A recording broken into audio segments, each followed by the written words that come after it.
All right, welcome everyone. Hey, anybody out on the panel, give me a thumbs up so that I know you can hear me out there. Excellent, thanks everyone.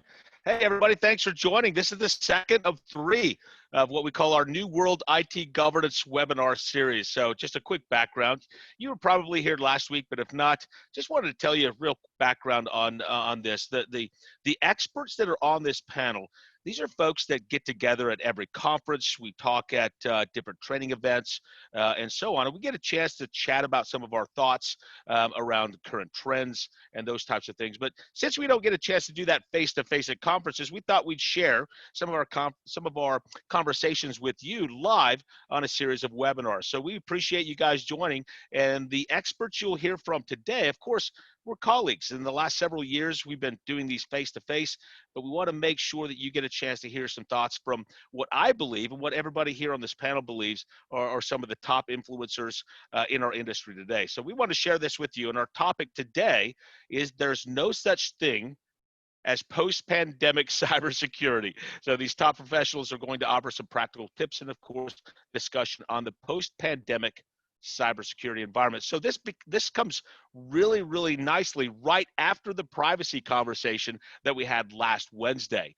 And what we'll do is once we finish up the cybersecurity conversation today, next Wednesday, we'll be talking about the IT governance systems and really wrapping this stuff up with how we might think through governance systems and frameworks and those types of things that might be able to help you in a post-pandemic type of environment. So I'm not going to waste much more of your time. Let's walk through and talk about the panelists. You guys know most of these folks. Mark Thomas here. I'm talking to you from the United States. Ramses is talking to us from the country of Spain. You probably see him all over the internet these days. We have Alan Boardman talking to us from the UK, from London. Now, Dirk is from Belgium, but Dirk had a conflict and could not make it today, but we're looking forward to hearing some of his thoughts on governance frameworks next week. Ed's talking to us from the USA in the state of Ohio. We've got Veronica talking to us from Kenya. Alain from France, but he's talking to us today from the Ivory Coast. We've got Opiemi from Nigeria, Dr. Ramsey from the country of Jordan, as well as Dina from Jordan, and Kaya is talking to us from Turkey. So we don't need to waste a whole lot of your time talking through who's out here. You know everybody. We're going to jump in and give some ground rules right off the bat, and then we'll start jumping into some questions. First thing is, if you have any questions, go out to the Q&A section and put the questions out there. I can't guarantee we'll get to all of them. However, if there's a question that you'd like to have for a specific panelist, put their name on the Q&A section so the panelist can see that and they can answer that question for you. If not, I'll try to moderate those and get most of the questions in there for you. We may not get to every one of them because we want to make sure that we get through all of the key points that these experts want to get through for you guys today. Like always, we're going to try to get this recording done and at least get part of this out to you guys afterwards if you missed this.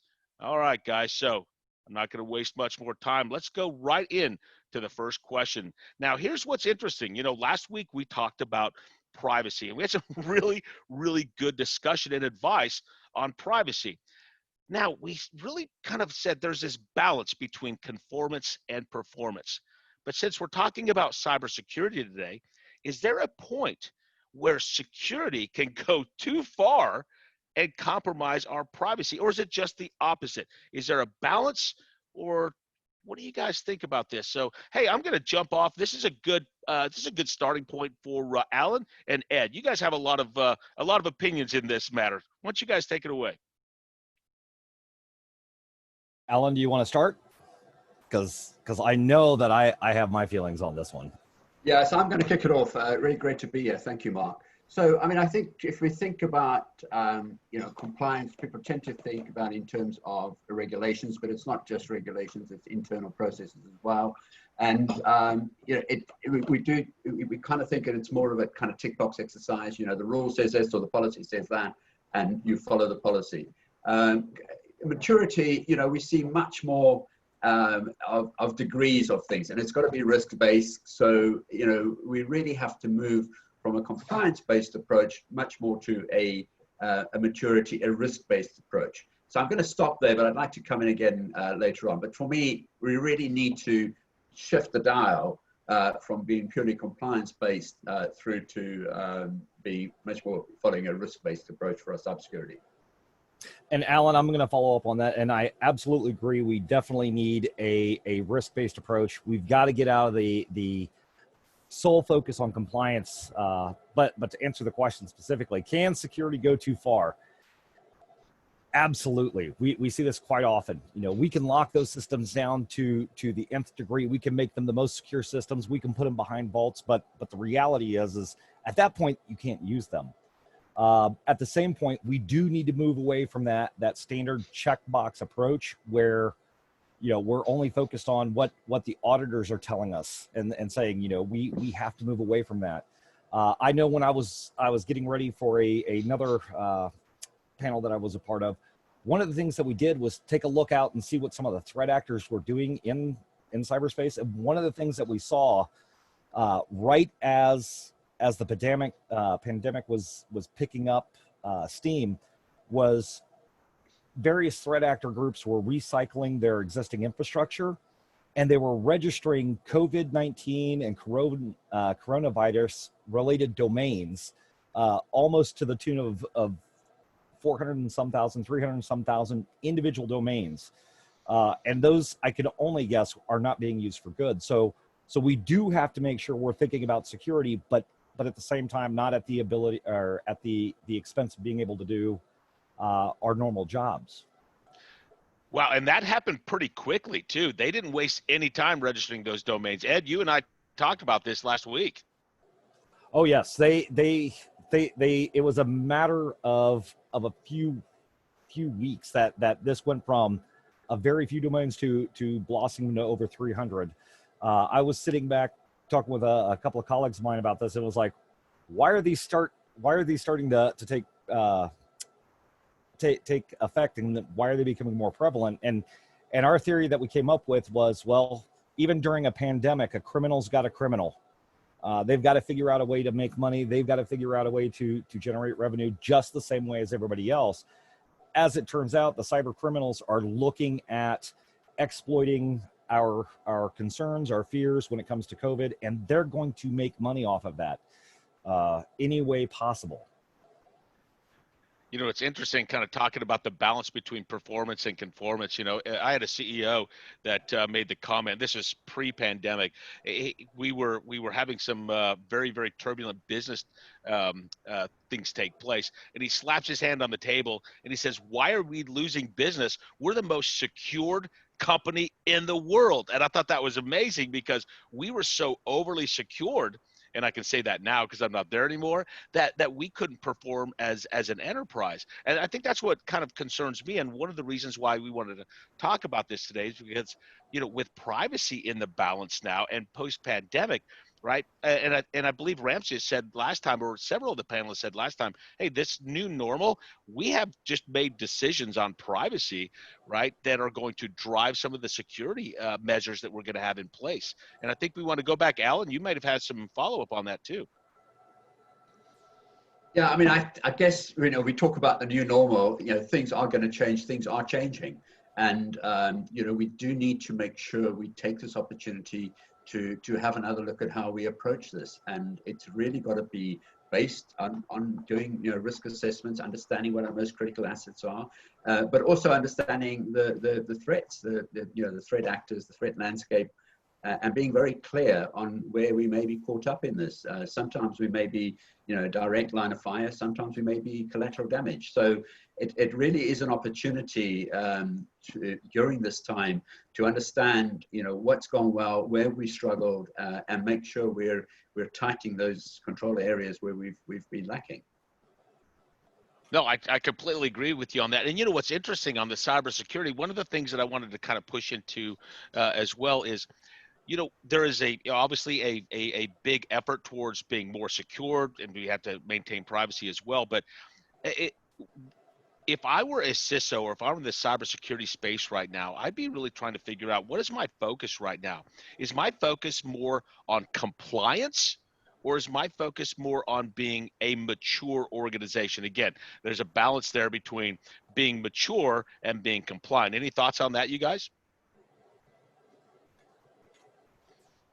Yeah, I mean, I think, Mark, you're talking about balance. It is really a balance, but there are lots of very good models out there, and organizations really need to go down this maturity approach, understanding across a number of domains how well their processes, their preparedness, their approaches, their behaviors stack up against that. So they've got to follow some type of maturity model, which takes them back again to following a risk-based approach, as opposed to just being purely compliance or conformance approach-based.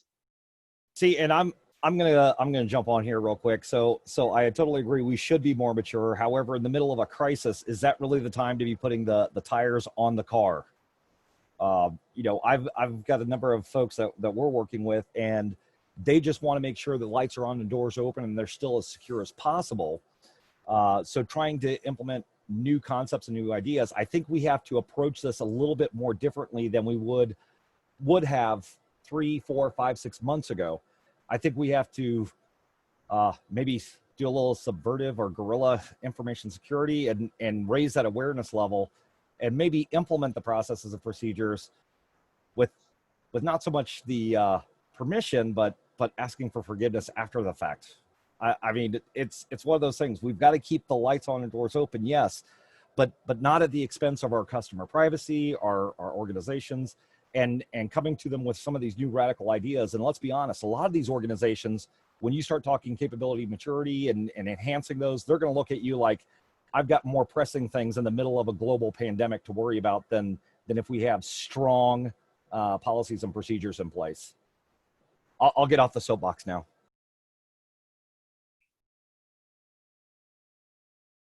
Mark, if I may, this is Ramses here. I want to bring a new angle or a new dimension to this topic, if I may, because I see, of course, you have to be compliant with the law, no questions asked. I mean, of course, you have to abide by the law. However, to your question, I think that there's a cause-effect relationship, meaning, especially in this pandemic epoch and this COVID-19 era that we are living. I mean, focusing on being more mature. Focusing on, as a CISO or a security manager or compliance director, I mean, making sure that the right people is accessing the right assets, or making sure that they are who they say they are, or encrypting. So again, let me bring this dimension on. There's a cause-effect relationship on being even more mature, more robust and solid in cybersecurity.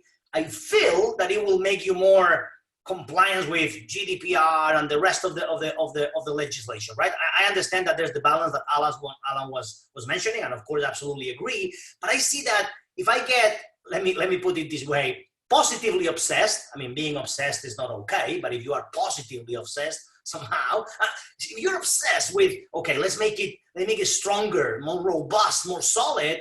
I feel that in a court of law, you would say, hey, Your Honor, I mean, that was a work in progress. I mean, I strengthened the cybersecurity and my maturity because actually I wanted to even more be more compliant with the law. That I think that cause-effect relationship, it's on my mind as I am seeing companies around the world right now, virtually. That's a great point, and you're talking about companies around the world, which is going to take me to my next question. However, I do want to ask you guys a question. This is technical on Zoom, if you don't mind. When I was going through, I accidentally clicked this thing that got rid of my control panel, and I'm not sure people can see your faces as you talk.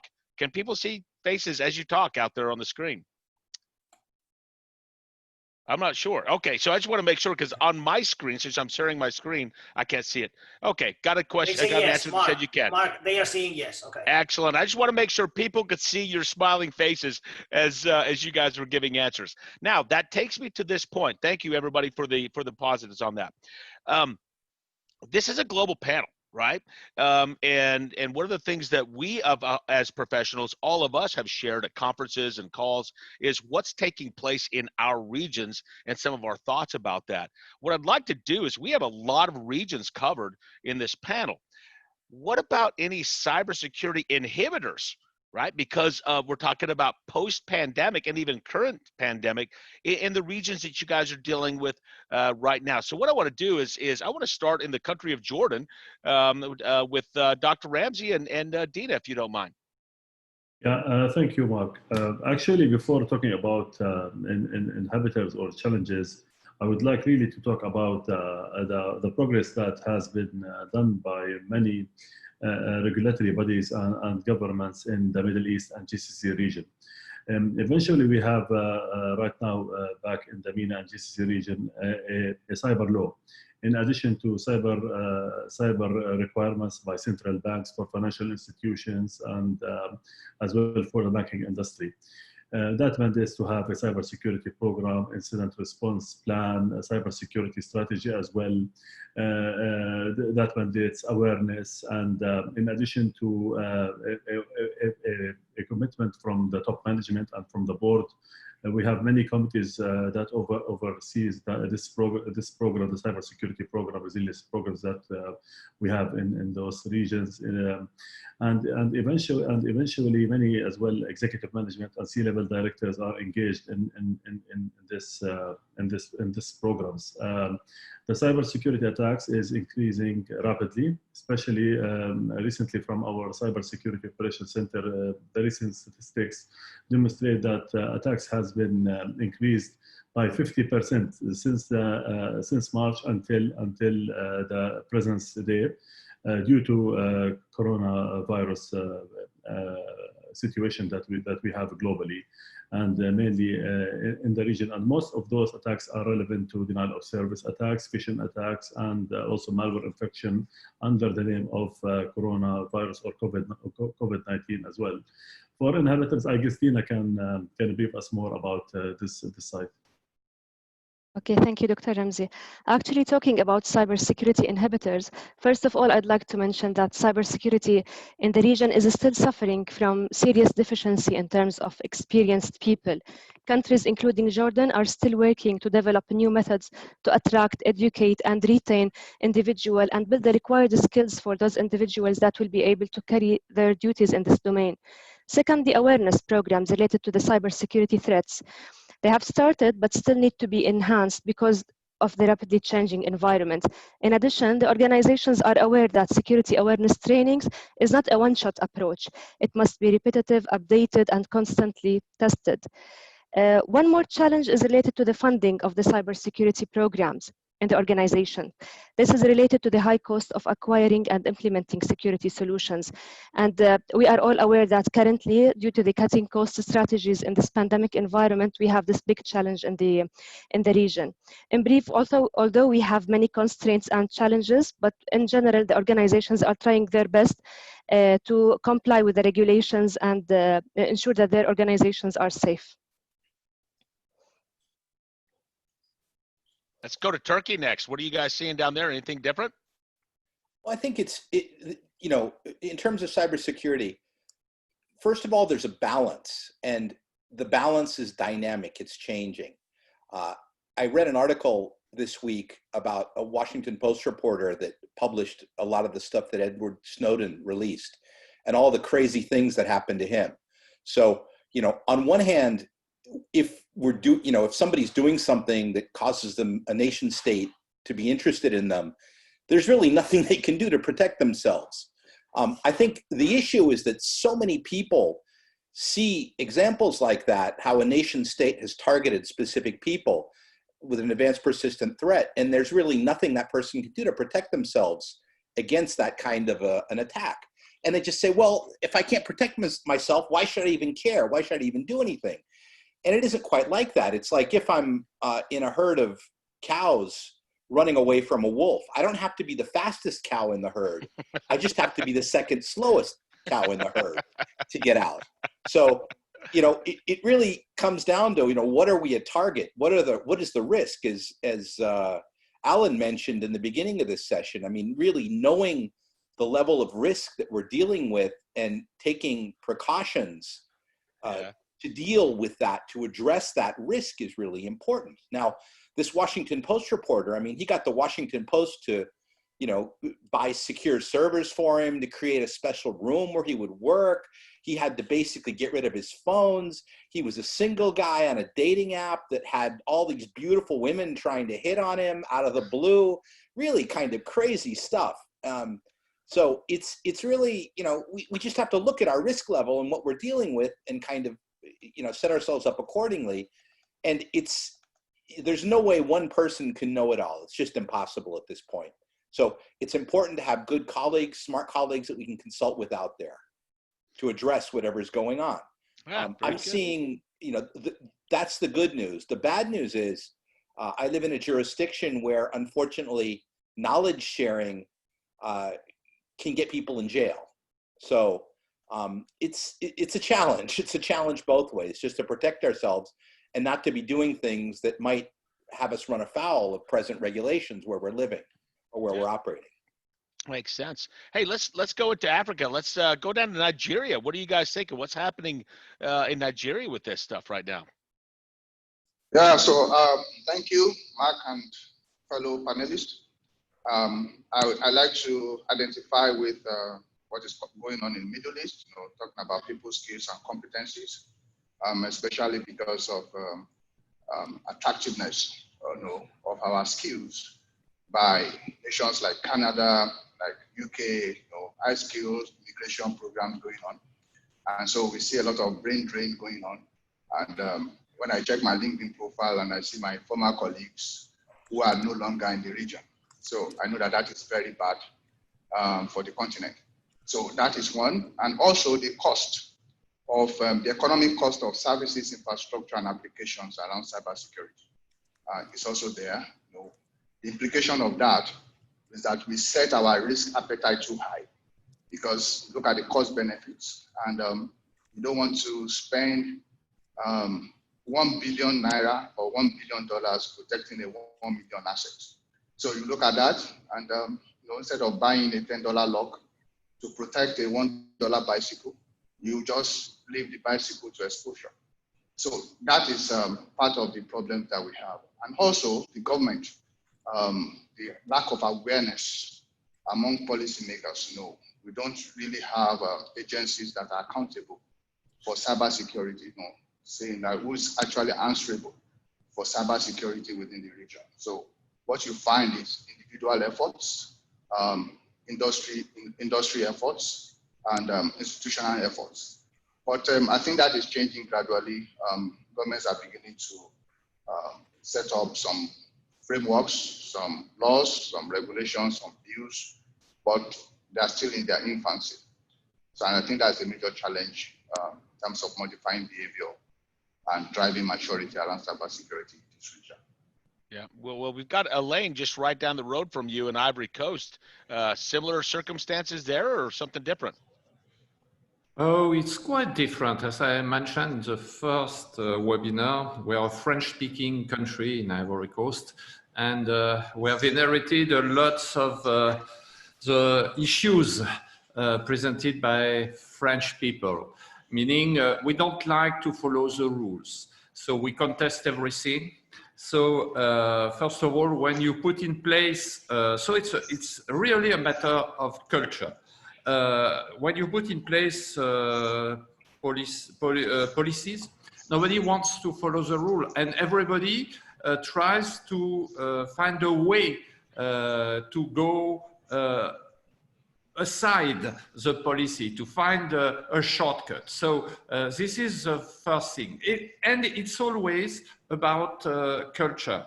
It's about culture also because a few years ago, I had to conduct an audit for a very, very big organization here in Western Africa. And when I asked, what about cybersecurity to the HR VP, the guy said, cybersecurity, we are not concerned. I said, oh, why? Because we are too small and nobody wants to hack us. There is no interest to do that. Okay. And he said, on top of that, it never arrived. So why should it arrive now? I said, okay. And what about people? Do you make some awareness training session? No, we have other priorities, you know, and however, God protects us. So it's clear that we have now the first inhibitor probably, and this is the culture in these countries where nobody feels that cybersecurity should be a threat. And the second one, as it was mentioned by OPME, it's also about cost. We don't have a lot of money in these countries. And when we invest money, it's to have a direct return on the investment. And there is no direct return. You are just mitigating a risk. And here we are not, it's also cultural, we are not very interested in risk. Risk is something negative. So don't talk about risk, never. And this is typically probably the greatest inhibitor in Western Africa, French-speaking countries. And it's the same in France, more or less. Interesting. So we heard from Nigeria, we heard from Ivory Coast. Let's go to the other side, over to Kenya. Veronica, are you seeing anything different on the Kenya side from what we heard from Nigeria and Ivory Coast? Thank you, Mark. In Kenya, we have the National Cybersecurity Response Team that was established by our Communications Authority. So we are trying to reach out to they are trying to actually do a lot of awareness to people and different organizations. So like my colleagues have mentioned, still cost is an issue because most stakeholders would prefer to invest in other things that are not, that will return investments compared to, that will bring profits quickly compared to something that they are not sure whether they'll even be hacked at some point or either they're already hacked. So our National Cybersecurity Response Team is trying hard to create awareness across, but with the cost is still an issue on the issue of cybersecurity. Thank you. Yep. Yeah. Let's go north of you. Let's go to the EU. I've got Ramses and Alan. What do you guys think up in the EU? Okay. Thank you, Mark. You know, as an inhibitor, I see very clear, you know, the triad: culture, structure, and strategy. Meaning, of course, my colleagues have also applied to culture. It's important in terms of regions and in terms of the way we do security, etc. But what happened with structure, meaning where does security report into? Sometimes it's operations, sometimes it's legal. So in this overnight pandemic thing, in this overnight lockdown, confinement, everybody working from home, etc., I think that not only culture, but structure is a very special inhibitor. And last but not least, strategy. I think it's a very important discussion, Mark and my colleagues and attendees, on, I mean, what was the strategy of the company? Decentralized? Oh, you're in trouble then because everybody is, boom, spread it all over the place. Or centralized, where you need to go, you know, through your non-existent VPN sometimes, you need to go back to the headquarters and then go to the internet. So it is amazing how technology plays an instrumental role in this, again, overnight situation. So my answer would be, Mark, and I think that's a hell of a conversation. So as an inhibitor, culture, of course, structure, and then strategy, right? And that triangle and whatever you take it from, I think it's very important. And of course, technology plays an instrumental role. And as we will move forward with the session, I have to say something on, you know, cybersecurity and programs. And by the way, let me put it now, and then we'll talk about it later. I mean, it's a very visual concept is the surface of attack.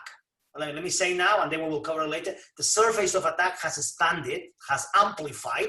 You are at your home, I am at my home, Alan is at home in London. You know, so suddenly for cyber criminals, the surface of attack has just amplified, which is great for them, but for us, you know. So as an inhibitor, I think that's a very interesting and very visual concept that we need to understand. Yeah, back to you. Yeah, and just very briefly, and totally agree with Ramses there, you know, in terms of your triad, but also your surface of attack. It's almost like a perfect storm, you know, IP address range that these attackers now have to access it used to be limited to kind of corporations and maybe some home users. Now it's just been totally amplified. But just to answer the question in terms of the inhibitors, I think as with most of the panelists have said, money, skills, resources, awareness, all of the above, particularly because the UK is kind of quite high up on the list of attacks. I mean, some research has come out recently in terms of the kind of phishing emails and that, it's in the top 2 or 3 in terms of these emails coming in and attacks, ransomware, etc. Why is that happening? I guess there's a lot of research being carried out at some of the, universities, Oxford, things like that.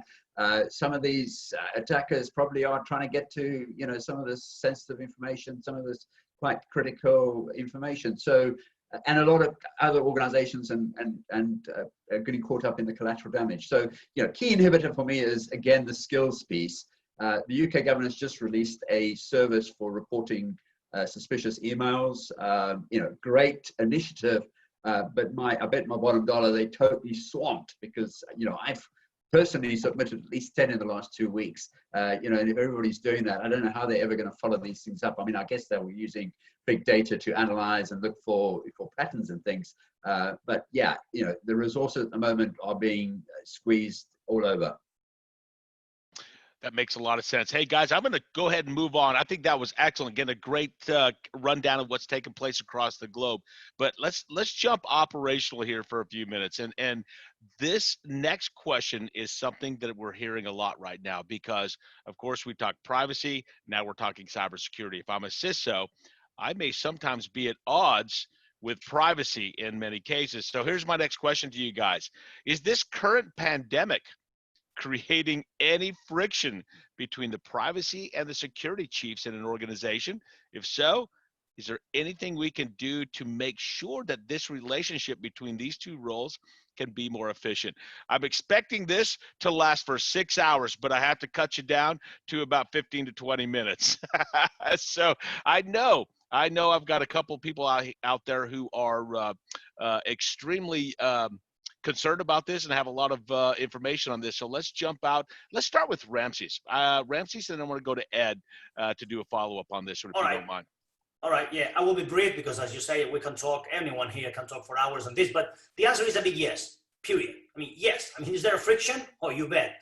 But let me explain why. Because suddenly, again, as I was just saying some minutes ago, overnight, I mean, companies around the world have outsourced their endpoint, meaning, of course, I have my corporate PC and I have all the things, right? But suddenly, I use my Mac and then the tablet. So it has been, and I put it between inverted commas, of course, but it's an outsourced environment that I'm using, right? And sometimes I'm using non-approved, non-sanctioned tools, I mean, sometimes it's this shared folder in the cloud in order to transfer a couple of services because it's more convenient from the operating system I'm using. So, and that suddenly creates a friction between privacy and the security chiefs, because the security chiefs and, again, compliance officers and risk directors that are hearing us today, I mean, probably they're smiling saying, yeah, but my job has not changed. Well, quite on the contrary, it has multiplied. So the duties of protect and defend have not changed. Actually, they have multiplied. So while that duty has not changed, the context certainly has changed. Again, outsourced endpoints and non-sanctioned tools and devices. So the answer is a yes. On identity and access management, governance, control, I mean, the duties are exactly the same. Make sure that people are who they say they are when they are accessing the clouds, in plural, by the way, clouds in plural, not just one cloud, and other things, right? So I see that cyber criminals are using this as I call it the big gap, So if the context has amplified and the surface of attack has amplified, for them, cyber criminals, it's a big gap. That's fantastic. It's a dream. Because now suddenly hundreds, thousands of millions of people are working from a non-approved, non-sanctioned devices. In short, we have been throwing, and I say with all due respect, but we have been throwing technology at the endpoint, at networks. We have been throwing cybersecurity solutions, and I have to celebrate that because I work in a vendor, right? We sell things, but we have been throwing things into networks and companies, and now suddenly, boom! Overnight, is not that network anymore. It's me at my home with my DSL connection or my satellite connection or whatever. So the answer to the question on screen, Mark, yes, yes, yes.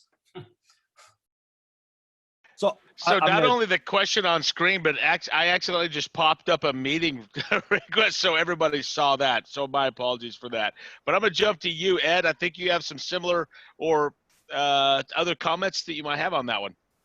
Well, yeah, and I, you bring up the unauthorized use of applications and clouds from home. Ramses, it's 2020. We all familiar with shadow IT. We know this is going on all the time, so that's nothing new. But Mark, you're lucky you're asking this question in a virtual format, because the question of friction between the privacy and security officers. I've seen conferences where folks have almost come to blows over this role. And when we look at it, this is one of those things that I think that the pandemic has actually had a little bit of good, because even though there's always been friction between the two, we still now have to focus on protecting our organizations, making sure our consumers are taken care of, making sure our customers are taken care of. One of the big problems that we've always had with this friction between privacy and security officers is the business's perception of the two. Normally, the privacy officer is viewed as being more business aligned because they're tied directly back to regulatory and statutory requirements, whereas the CISO is viewed and relegated as to being a component of information technology.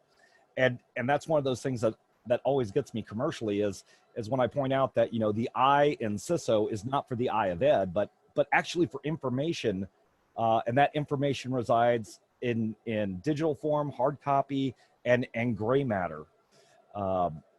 So I think that this pandemic is going to push those two, and we may see an actual convergence of the privacy and the chief information security officer, or the absorption of one into the other. As we see more organizations and more laws come out that are driving privacy to to new levels, I just think this is going to be something that's going to continue for a while, but that friction, until somebody steps in and makes the two play nice together, I think that friction's still going to be there.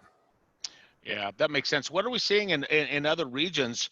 If there is any friction between cybersecurity and privacy, any other thoughts out there on that one? I mean, I'd like to speak about a client of mine. I mean, it's they do patent and trademark registrations, and they have had to go to a completely virtual environment, everybody working from home. And one of their clients has said, well, do you have 27001?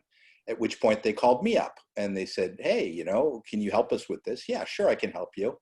Okay, what do we need to do? Well, one of the first things on the list is using complex passwords or multi-factor authentication. So before we even started doing a consulting project, they forced everybody to change and use complex passwords. And the whole company was up in arms. Why are you forcing us to use a difficult password? And, how can we do this? And it's balance. It's like a dance almost. And I don't know that there's a one-size-fits-all answer to this. Each organization, I think, has its own requirements, has its own needs. And it doesn't stay the same. It's not a static situation. It's continually changing. So as the environment changes, people need to change their approach to this. Most people don't like things that change. They want something to stay the same. So that's really the challenge, continually getting people to change their worldview about a given situation, which I think it's something we all grapple with to a greater or lesser extent.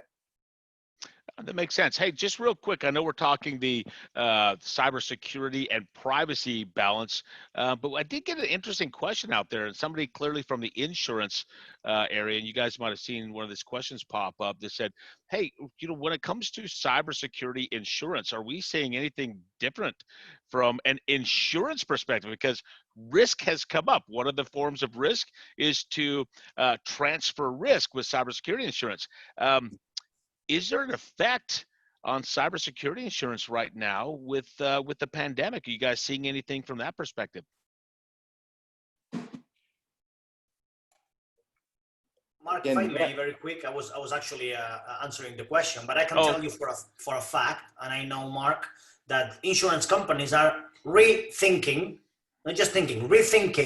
their strategy and their policies. They have already told the writers, and that's their role, by the way, for people who actually write policies in the insurance companies. That's the role, the writers, to pay a lot of attention to the situation, especially in the pandemic, and to be very careful with what they write and how the policy is issued and etc. Because they can be found in a huge problem if all of the angles and dimensions are not fully considered. So again, let me go back to my statement before. In a home working, remote working, non-approved, non-sanctioned situation, different clouds, different tools, different outsourced endpoints at home. Wow, how are you going to make sure that the insurance policies is fair, that it's economically viable, right? So it is. I mean, they have told their people to be absolutely vigilant to the evolution, to the situation, to make sure that the right countermeasures are in place. And if they're not, then the policy will be, you know, through the roof in terms of money. So not economically viable. So I think that the question is a very good one, because it shows that, oh my Lord, I mean, we didn't see that coming. We didn't see that coming, and suddenly we need to rethink our strategy. So that's a very pointed question. Yeah, very good. Okay, guys, go ahead. Go ahead, Ed. I was going to jump on there, and Ramses, you hit it great. Yeah, because having worked with some of the larger insurance companies across the globe, their common practice of deny, delay, and defer is definitely going to come into play when they look at some of these claims coming in. And that is definitely going to drive, you know, future areas. And let's be honest, when it comes to cybersecurity insurance, they don't have the same level of actuarial data they do everywhere else.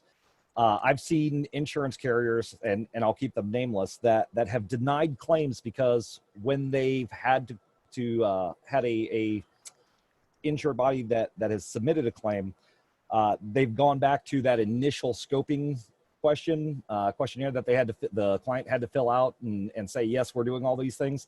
They found we weren't doing training for all of our employees, and they totally nullified the claim. So I think, you know, as the pandemic continues on, you know, especially when we talk about the cyber aspect, where we're seeing an uptick in phishing, I think cyber insurers are going to get very distant and very cautious about who they're insuring at present. And I think you're right. They are going to definitely rethink their strategy moving forward. Well, that's interesting. You know, I had a client of mine who in the last 12 months was in a newsworthy event in which PII was exposed. And I was talking to him. He was the CISO of this organization. And he told me that once this event kind of cleared out, they went to make insurance claims because they had insurance for this type of thing.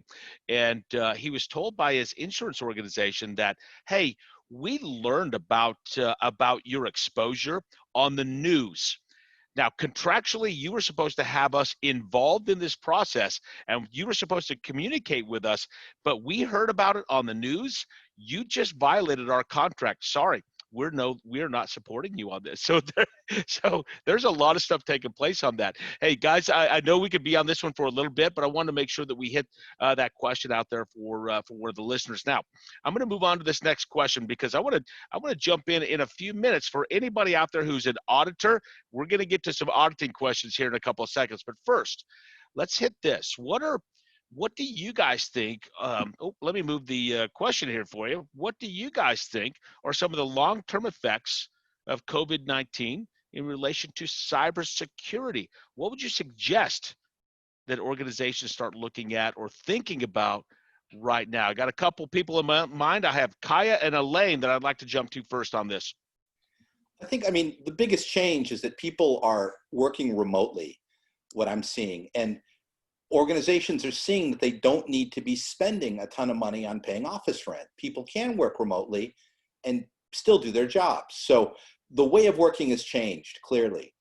As people work remotely, clearly cybersecurity issues become more important. When there's remote access to systems, it just needs to be more secure. And that's the big challenge. I think most people right now are having a lot of trouble with the whole, you know, getting the tools they need together for remote working, whether it's WebEx, Zoom, Google Meetings, or whatever. I mean, there's a lot of tools out there. So picking the right tools and implementing them and getting people to use them with some fundamental level, of security is kind of the challenge. But I think the ways of working is what has changed dramatically. As a result of that, security needs are growing and evolving. And I don't know where it's going to end, but clearly remote work is here to stay.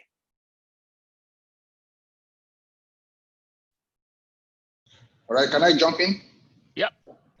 Okay, so I think it's important that we understand the perimeterization. So the perimeter of cybersecurity networks now are extended. So there's extended enterprise. Now the network is extended to people's homes. As a cybersecurity professional, you know what is the scope of your assets, of the information assets of the organization that needs to be protected. Okay, so and at that end, at the homes, what are the network access control that needs to be put in place? You know, you talk about device vulnerabilities. How would they be managed going forward? You know, software updates and all of that. In my region, for example, you know, the cost of data is quite huge. So you see people trying to save on data by not updating their systems. Okay, and that means that systems will not be patched. And then you talk about bring your own device and all of that. You know, what is the standard, the admin standards? How do you enforce them? So what are the implications for data leakage when you're talking about transmission, data at rest, data in process, and data in transmission? So all of these issues, you know, will mean that there may be a need for new encryption technologies, you know, that are easy to use and easier to enforce. So these are some of the changes that needs to happen to the security architecture of most organizations as we move into the new world order. You know, it's interesting. We talk about new world, right? So everyone's gone virtual. Heck, I'm still trying to figure out how to learn Zoom, Microsoft Teams. There's so many. I learned about a new one today called Fuse, right? So there's a lot of different things out there. So are there any top tips that are out there? Because we're trying to figure out how we manage this from a cybersecurity perspective. Of course, you guys know Zoom made the news about all kinds of stuff, and they got put into the spotlight way before they ever wanted to. But what would you say in these times of video conferencing, remote working? Veronica, I'm going to start over with you. What are some tips out there for organizations that are going remote like this? Thank you, Mark. At the moment, we are having quite a number of tools that we are using, but I'd like our users to make sure your video conferencing software is patched with the latest vendor provided updates, and also ensure that the automated updates are turned on. Because as human beings, sometimes you may forget, but if they are turned on, they may update automatically. Also, organizations should not assume that everyone knows how to use these tools.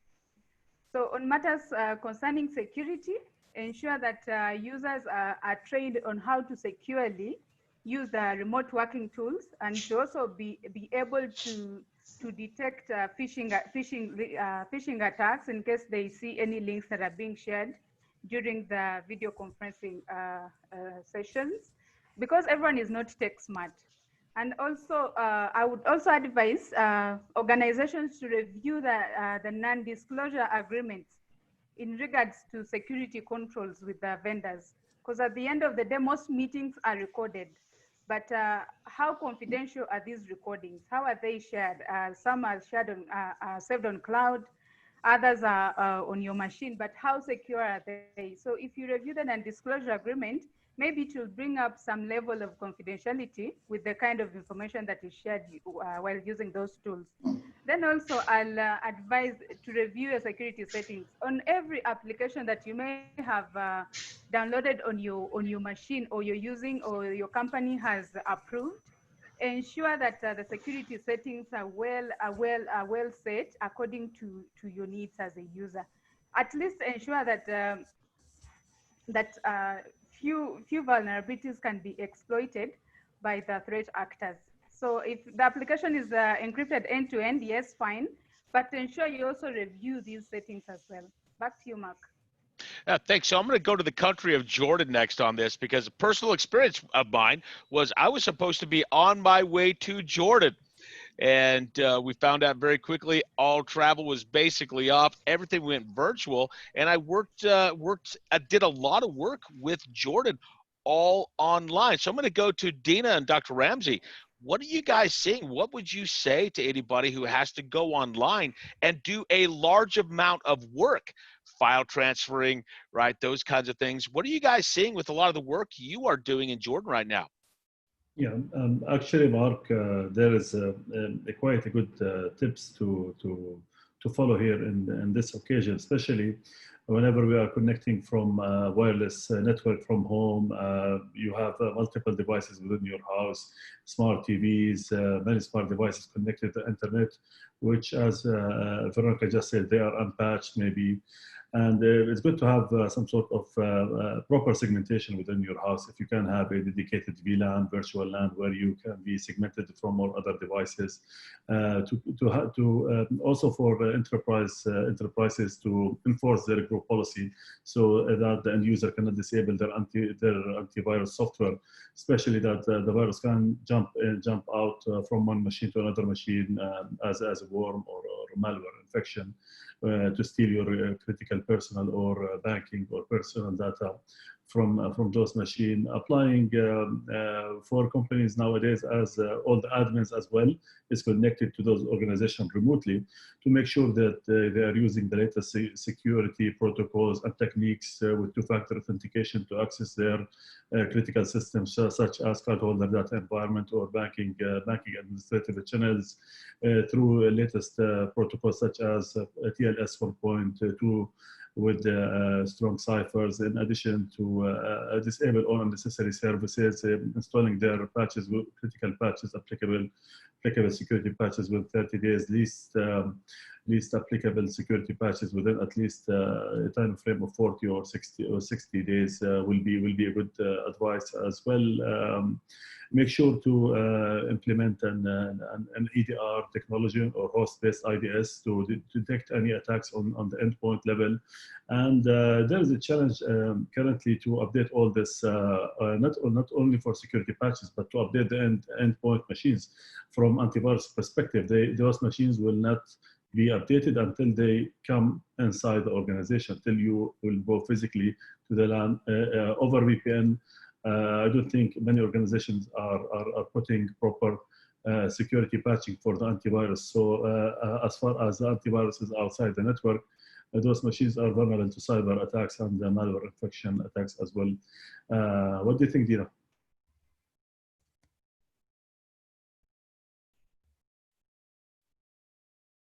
Yeah, sorry. Thank you, Dr. Ramsey. I'd like to add to that maybe some basic tips. For example, to require passwords for all meetings, because meeting IDs can be guessed. To lock calls after everyone joins. So when everyone invited joined the meeting, so we can lock the meeting to keep out unknown attendees. We have to be aware of unknown phone numbers, for example, dialing into the conference calls while we are conducting them. It's important to set alert when meetings are forwarded to another attendees. Also, limiting file sharing in the chat. Always use secure techniques to share files. Don't share them during the chat in a conference call. Thank you. Oh, makes a lot of sense. Hey guys, go ahead, Ramses. You got? Oh yeah, I just want to mention something, because Veronica was touching on technology. We're gonna build on that because she did great. And Dr. Ramsey was talking about the process and techniques. And then something came to my mind that I think that, again, companies should be positively obsessed. Meaning, you know, the cyber criminals, Mark, they have what the acronym on TTPs, tactics, techniques, and procedures. So they have their way in and then stealing credentials and doing vertical attacks or horizontal attacks. Okay, what happened with our TTPs? Okay, I understand that they do. And what happened with us? I mean, don't we have TTPs, tactic, techniques, and procedures? You were mentioning, I mean, the question is tips. Okay, don't you have, companies of the world, an acceptable use policy? So don't you have something in written that tells you and communicates very clearly to employees what you should do, what you shouldn't do, what is politically correct. You know what I mean? So enforce then, that's my tip, the acceptable use policy. And last but not least, and being this a session on cybersecurity, probably most of our attendees today and my fellow panelists, we know the concept of APTs, advanced persistent threats, okay? APTs is an industry term, okay. What the acronym tells me, Mark, is that, okay, the bad guys, they are very advanced, okay, and persistent. They are very persistent. All right, they give you that. But what happened with our persistence? Meaning, I mean, they are advanced and persistent. And we, meaning we the world, we the good guys, shouldn't we be persistent on protection and defense? So in terms of tips, that was the question. You know, I get, again, very excited and passionate on, all right, be persistent, guys. I know it's difficult. I know it gets complicated and it requires money, and there are a couple of questions on budgets, and I understand all that. But then what is the alternative? Not doing it, so just surrender or quitting. So being persistent as well if they are persistent in the attack vector, we need to be persistent in the defense vector, you know? So that came to my mind as Veronica and Dr. Ramsey were mentioning, you know, techniques and procedures, and Dina as well. So I wanted to complete that. Yeah. Makes a lot of sense. Hey, Elaine, I'm going to go back to you before we finish up, and then we'll finish up with Alan on this one. Yeah, my two tips, and I would again come back to this very important point, which is culture and behavior, is to educate the staff. For me, it's the first thing to do. You have some staff, and I don't talk about security teams or IT staff. I talk about all the staff who will now work from home. These guys generally use their own PCs, their own phones, and these phones and these PCs are not secured at all. And these guys are not aware on what to do to work correctly from home. So I saw a few days ago some people using some data which are very well secured in the company, working from home. Not from home, actually. It was from a hotspot, which was not protected at all, internet hotspot, no security at all. And the guy said, oh, okay, I need to print some data, and made a copy of data from the company on USB key and went to a cyber cafe to print the data. So we see that what we can do about all the technical issue will not be sufficient. We can put in place procedures, we can put in place a lot of policies, whatever, but we need to enforce these policies and to make sure that the people are following the rules. So it means train all your staff. This is really very important, because generally I work from some very huge company with more than 150,000 people. Imagine how it will cost to train this staff, but we don't have choice, because the threat is very, very, very high. So this is my main tip, I would say. And of course, focus on securing remote connections and user terminals, of course. Hey, Alan, back to you. So Mark, very briefly, I know we have to move on. Really two things for me. The first one, we're 2 months into this. A lot of things have had to happen quite quickly. I mean, for example, you know, investment banking, traders, you know, have to trade from home. So before that was totally non-permissible, you know, so the regulators have made some exceptions. So clearly some things are falling through the gaps here, and there's got to be some compensating controls that have had to be put in place pretty quickly. You know, thin screens, thin clients, etc. So, you know, we need to, organizations need to get on top of all those exceptions that are out there and understand how that affects the risk, the risk appetite. You know, do they need to take immediate action, try and close some of that stuff? You know, totally agree with everybody in terms of awareness and top tips and technical processes. But the other key thing I just want to quickly mention is having a clear understanding of what are those key business processes that you have to have very solid controls around. I mean, we talk about, you know, using Zoom and all these other conferencing facilities, etc. But, you know, if your finance team just pre-release of financial results are using a Zoom call to talk about the final details before it gets released to the market, you know, that's an absolute, you know, you have to be worried about that. So understand what those key business processes are that you have to have very much locked down under these situations. So you mentioned compensating controls. So that kind of goes to assurance. And so a lot of folks say, okay, we got cybersecurity, we've talked about privacy. You know, there are folks out there who are independent, right? Organizations and independent professionals trying to provide assurance and do auditing, right? I think auditors probably have one of the toughest jobs right now, because what we've got to do is have an attestation on the state of somebody's security controls. So what do you guys think? Would you have any advice for an assurance professional as an auditor around the future of cybersecurity? I'm going to go off to Veronica first, if you don't mind. Thank you, Mark. My biggest advice here is assurance professionals should be creative. Right now, you need to think outside of the box, because and you also need to understand what you need to do your job. So think of something that may go wrong when people are working from home. Think through your BCPs to ensure that you compare the future of uncertainties, not only just pandemics, keeping in mind that right now previously we've been so much reliant on third-party providers. However, their staff are also working from home right now, and probably their controls have also weakened as well.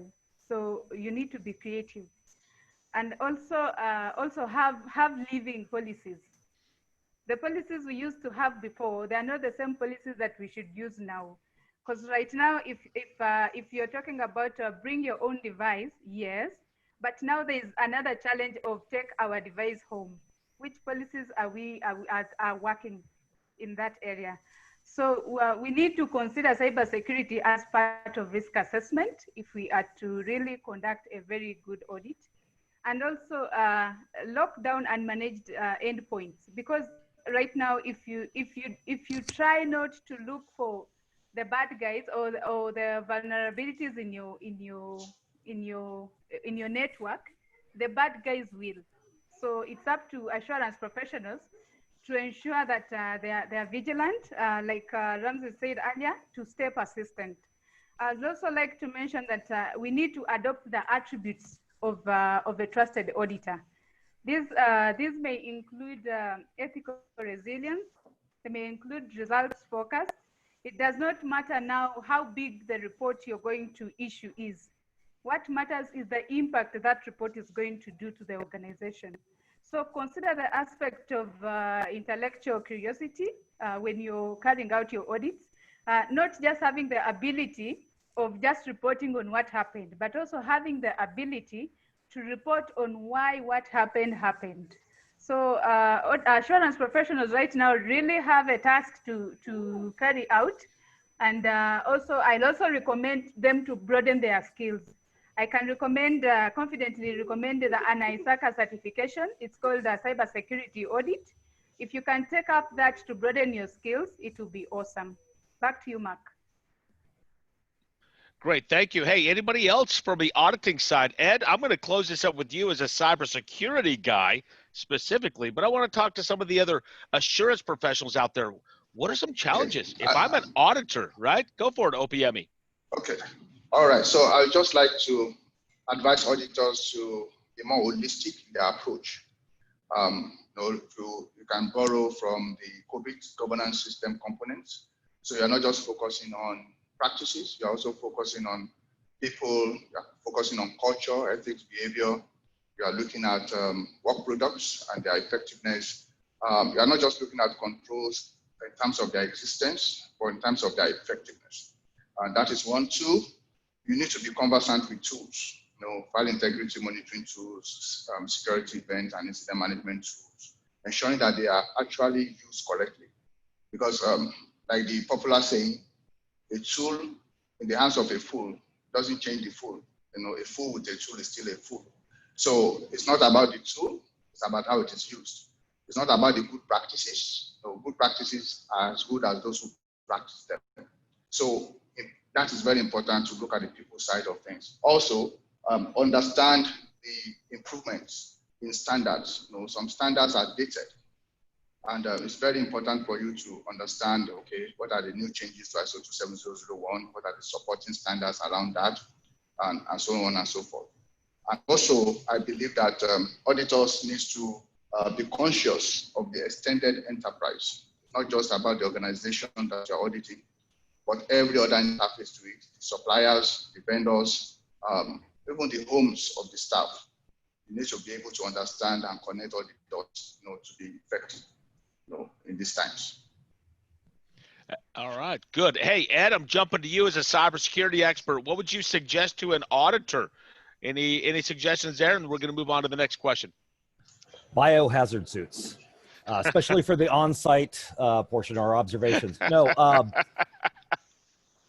being able to innovate and figure out ways to make sure that you can get the level of assurance that is required to instill confidence in management that says, you know what, we're getting the right information.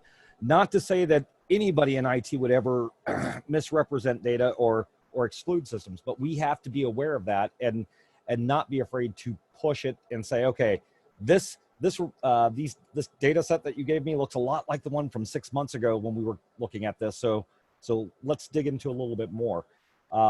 Don't be afraid to push IT, even during a pandemic, to get us the information we need. We understand that yes, everybody is strapped, everybody's in a crisis situation. However, we still have a job to do. Their job is to focus on keeping the systems available. From a assurance and audit perspective, I would say adapt to the current environment. If you can't go on site to perform interviews, I heard that they have this thing like Zoom. You may have heard of it, that will allow for telepresence. And I think, Mark, you said something about Fuse. What is this Fuse of which you speak of? One of the panelists brought it up before we jumped on. Was it Ramses talked about it? Yeah. Well, Fuse is another one of those platforms. We were using it corporate, so on a corporate basis, but we changed to Microsoft Teams. But it's a pretty cool. Actually, Gartner indicates it's a leader as a Magic Quadrant in terms of those things that we're using these days, the Zooms and the Teams and the GoToMeetings and the WebEx. So for your information, Fuse, I am not endorsing them in any way. I'm just saying that another one to the mix, it's got F-U-Z, the last letter of the alphabet, and then E, Fuse. Very interesting. So, but again, it is sanctioned, it is non-sanctioned. Actually, there's a very beautiful question from one of our attendees, if I recall the surname, I think it's from Greece, that it's about, are they recorded? The sessions are recorded. Can they use it? Are they encrypted? Then the answer is yes. Are you sure? Then the answer is, well, I don't know, So it's really interesting. All these shift in perception, again, overnight that happened. But yes, that's another one of the tools that are up here. Yeah. Well, and that's the thing, when we talk about using these collaboration tools, these are great, but think about it for a moment. Zoom is making a lot of their products for free, as are a lot of different collaboration software. I think Google just made their Hangout or Google Meeting available to anybody at no cost, which immediately tells you are the commodity. That means that if you're sharing that information through a collaboration platform such as this, that information is being looked at and analyzed, maybe not by a flesh and blood individual, but it is being looked at. I know we ran a couple of experiments with our Alexa and our Google system, and we started seeing things happen based upon our searches on a system that was independent of the home, the normal home computers. So these companies are processing that data. So be aware and make sure that management's aware that, hey, yes, this is a great platform for us to have and be able to use to be able to conduct interviews. But there's also the case that it's being recorded and analyzed by a third party that we may not want to have it. All right, guys, we're gonna have to move on here. I just have one final thought on this, and I will tell you that I'm no longer an auditor per se, but I do a large amount of assessments. And I can tell you that within the last couple of months, we had a high degree of confidence that during some of these very, very detailed and very heavy assessments of organizations, just so happened to be in the MENA region, we were able to securely share documents, and I was able to do a complete full assessment, which would be what an auditor would do online, and it actually went very well, and there was a high degree of confidence. So I don't think there's doom and gloom in it, right? I think a lot of good things can happen based on some of the things like Dr. Ramsey said. Hey, here are some technical things you need to think about as well. So now, one of the things I heard a few minutes ago was I kind of heard this term standard, and I heard this term framework kind of sneak out a little bit, because everybody loves, well, you guys know I love frameworks, so we'll talk about them a little bit more next week. But to this group, bodies of knowledge, standards, frameworks, where would you be looking right now from a cybersecurity perspective? Because a lot of the folks out there are completely overwhelmed with all of the standards and bodies of knowledge. Where do you as an expert go to find your information? Let's oh, sorry about that. I should pick one of you guys out to start with this. Alain, let's start with you.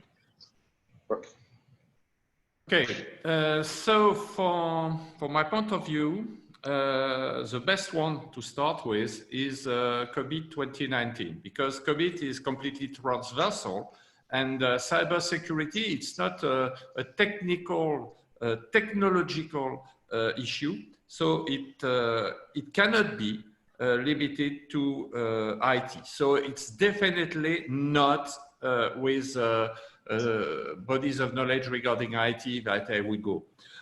So I like, of course, COVID 2019, and the other one I would like is NIST, because you know, in Europe and in Africa we look for ISO 27001, but yes, it's good for big companies. It's good for work which is done inside the company and so on. But right now, with this context, I think the most complete framework is NIST, because it covers all the aspects of cybersecurity. What I would say, a mix of COVID 2019 and NIST. And you know, Alain, one of the things I hear about NIST as well, even though it's a North America kind of thing, we're seeing it globally. But one of the things I really like about NIST and a lot of my clients, it's free. It's free out on the site. Again, I'll put a shameless plug in for NIST, because I love the documentation, the CSF, the cybersecurity framework, the special publications. I'm glad you brought that up, because I think that is growing in popularity just because it's open, and NIST wants to share this as much as possible. Yeah, totally agree with you. Yeah. Okay. Hey, Dina, what are you guys seeing out in MENA from a frameworks perspective? Yeah, actually here I'd like to refer to two types of certifications or references in this area. Some of them for the individuals themselves and others for the organizations. Talking about for individuals, I agree with Alan on COBIT. So having COBIT foundation, implementation, design, or even the assessor is very important to build your governance system and have the cybersecurity as a focus area within that governance system. I'd like also to refer to the ISACA CSX Cybersecurity Fundamental Certificate, which is very, very important for beginners and practitioners, for fresh graduates also, to build their knowledge of cybersecurity and get started in this field. Another certification for cybersecurity practitioner certificate from ISACA also. This one is a very good one because it works on the skills in live protected environment to get new skills in that field. Also, I'd like to refer to BSI, lead auditor, lead implementer, are really important in this area. One more thing is to have good hands on cybersecurity attacks, labs, and scenarios. I'd like to leave it to Dr. Ramsey maybe for other frameworks that are good for organizations to adopt and work on. You have mentioned, Mark and Alan, COBIT 2019 for capability assessment, and as well NIST core security framework for as well maturity assessment to do alignment with your cybersecurity resilience program and your governance tailored system in place. We may also adopt something called a combined approach to also refer to international standards such as the payment card industry data security standard, PCI DSS recent release for securing the payment systems from cyber attacks and cyber criminals. In addition, we may also use tips and interesting controls from EU GDPR for privacy data, for maintaining and protecting privacy data.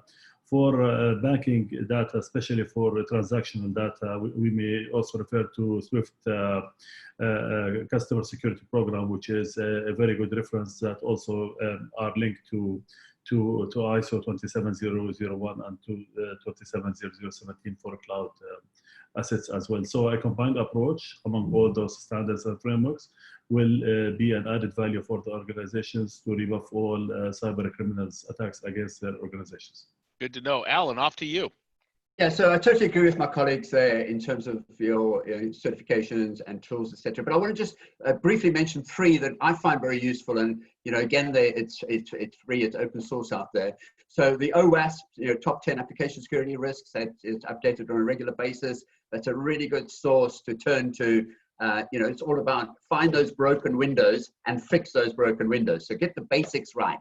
And OS also has a very good resource, top 10 proactive controls. So again, focusing on the top stuff. And then the Center for Internet Security has those 20 cybersecurity controls. And there is some overlap there with NIST and with COBIT and with OS and that. But again, it's a nice source of reference. So those are the Center for Internet Security, 20 cybersecurity controls.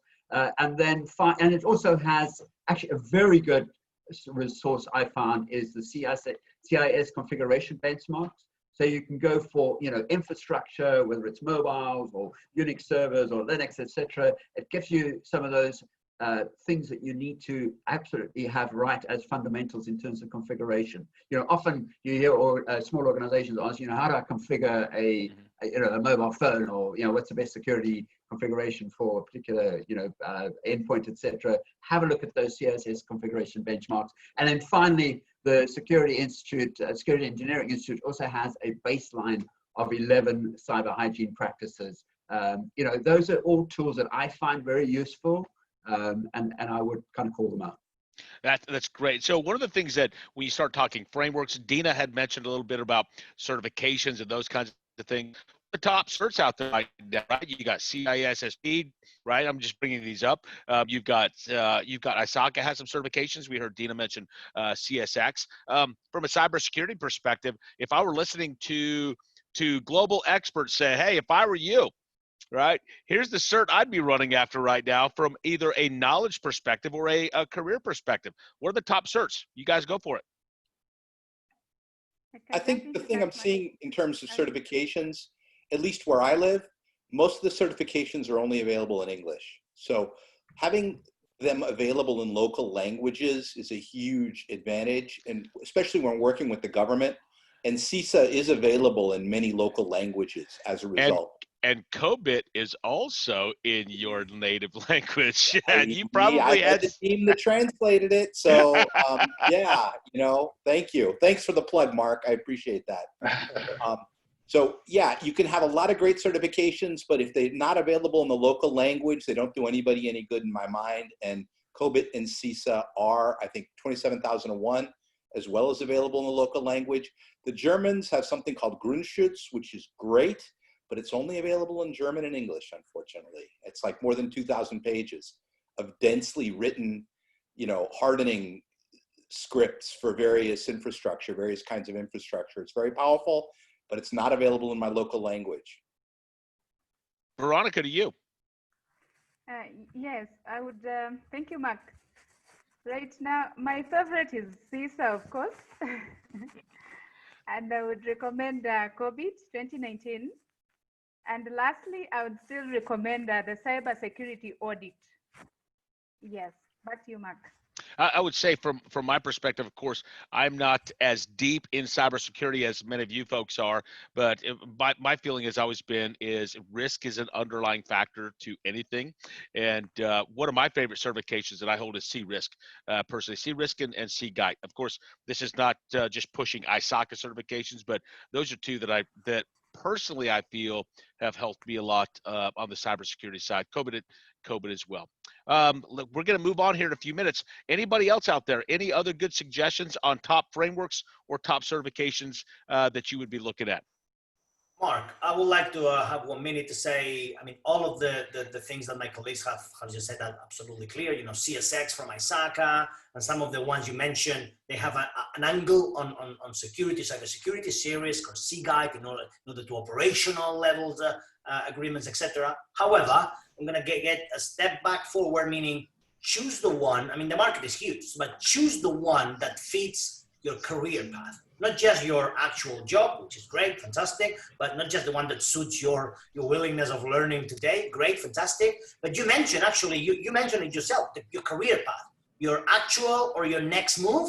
I mean, the market is huge, CISSP, and there are many others, you know, and depending on the depth on your knowledge, because some people here might be technical, some people coming maybe from law. I mean, the digital lawyer, so he's not necessarily a technician, but it has to do, am I right, with the protection and privacy, etc. So, although all of my colleagues were great, I would say I have to choose the one that fits my career move. Sometimes it's a straightforward career move. Sometimes a lateral career move. So that it has to be. Or my goal was an inspiration. I'll try to make an inspirational answer, meaning define your next version of yourself. You know, if it's cybersecurity, or it's auditing cybersecurity, or it's managing cybersecurity, or cybersecurity from a practitioner perspective, and then you will go with CSX, the foundations, or you go to an expert, or go to another one. So that would be a nice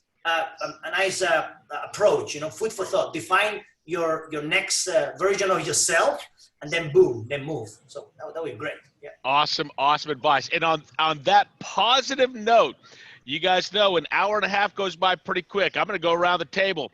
Everyone out there, give us your quick down and dirty, what you would have for your top suggestions when it comes to our listeners about focusing now on cybersecurity to prepare for this, if it even exists, a post-pandemic advice. Alain, I'll start with you. We'll go to Ed next. Okay, so my three top advices would be, first of all, appoint somebody who is accountable for the security, so for the information security. And this person must be at the right level, meaning at the executive committee at least, and have the right skills. So appoint a CISO. Security is larger than the domain of IT. So it's definitely not the place in IT to put the responsibility of cybersecurity. This is very important. It must be transversal and take into account people, HR, finance, everything.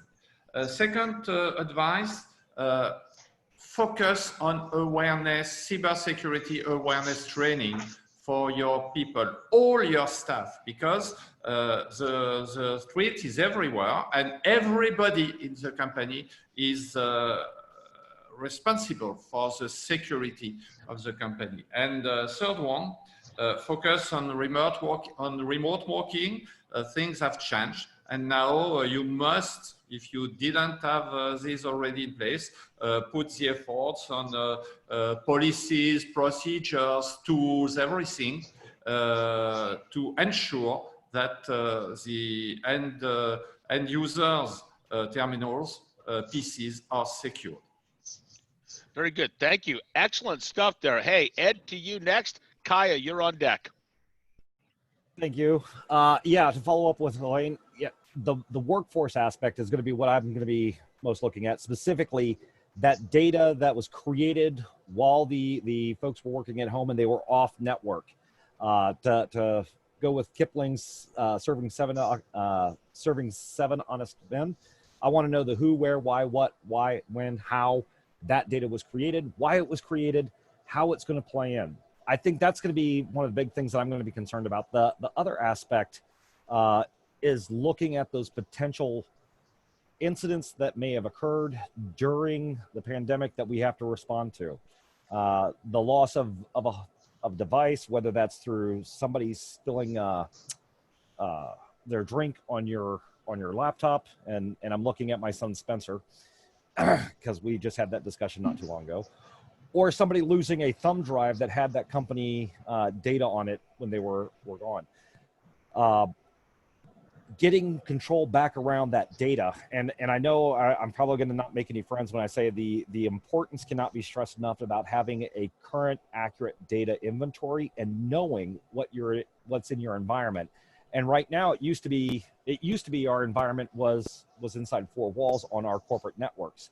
Now our data is well beyond that, and it's in our employees' homes on multiple different types of devices, on infrastructure that we do not control as an enterprise. That's right. You got it. That's good stuff. Ed, thank you very much. Kai, to you. Ramses, you'll be next. I think the main thing I see is getting upper management support for any security initiative. Upper management accesses the most valuable data assets in the organization. And we have a saying in Turkey, the fish smells from the head first. If upper management isn't adhering to security norms, we can't expect anybody else to do it. There's most of the companies where I live are structured as there's a single major investor that runs the organization. So like we call them patron companies. You got to get the patron to be on board with this stuff and be willing to do it. If they don't, nobody in the company is going to do it. Yep, makes a lot of sense. Kaya, thank you. Ramses, to you. Dina, you're on deck. Yep. Thank you, Mark. My comment, and I guess I said it on last week as the closing comment, but I'm gonna say the same. Those are exceptional times, and that requires exceptional measures. I mean, we need to be on our A game more than ever. So these are times to show leadership. The people that are hearing us and sharing with us today through the questions, etc. At the end of the day, they know cybersecurity and assurance, and they know common sense, and and they know law, and they know legislation, regulation, privacy. So combine all that in order to what? To protect and defend any industry, any vertical, any geography. At the end of the day, whether if it's retail, telco, healthcare, at the end of the day, this is the game. The name of the game is protect and defend. So show your leadership, show the best auditor you can be, the best purchasing manager you can be, the best cybersecurity director you can be, because this is required. The bad guys are not going to stop because of the COVID-19, quite on the contrary. So we shouldn't be stopping and showing leadership and thinking certification, thinking frameworks, thinking governance, thinking cybersecurity, because of COVID-19, quite on the contrary. Show leadership, use technology. Technology can certainly help. Alan was mentioning compensating controls. Okay, great. But also detective controls and preventative controls and corrective controls. I mean, the book has been written.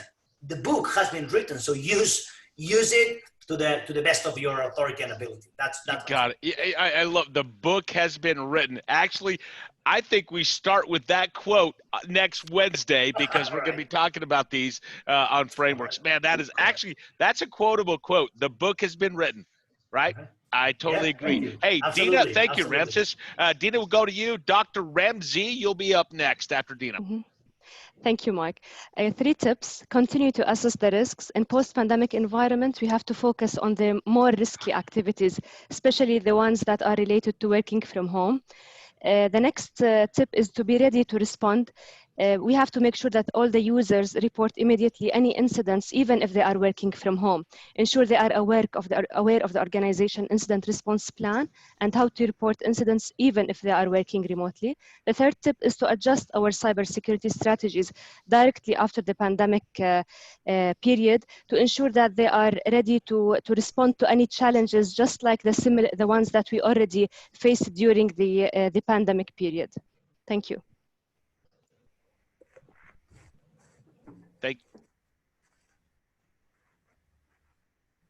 Mark, you're muted.